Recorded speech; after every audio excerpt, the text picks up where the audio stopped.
બનાસકાંઠાના ડીસામાં અચાનક લેબોરેટરી આગની લપેટમાં આવી છે। સ્કૂટીની બેટરી ચાર્જિંગ સમયે અચાનક આગ લાગી હતી। સ્કૂટીની બેટરી બ્લાસ્ટ થતા લેબોરેટરી આગની લપેટમાં આવી હતી। લેબોરેટરીનો બધો સામાન બળીને ખાખ થયો હતો। સદનસીબે કોઈ પણ જાનહાનિ નથી થઈ।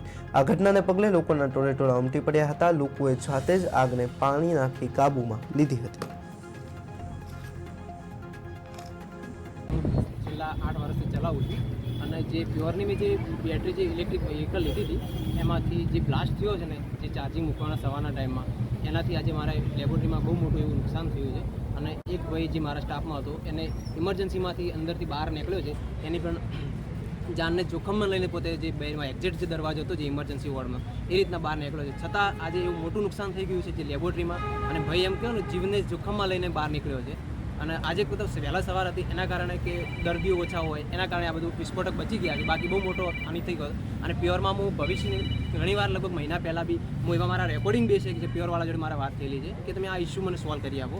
એમને મને કીધું કે તમે જે કરવું કરી લો, ગ્રાહક સુરક્ષામાં જો બધા મારા પ્રૂફ છે, રેકોર્ડિંગ છે, બધું જ છે એમના જોડે મેં અને જે બી એનું એક્શન હજુ સુધી લીધી નથી।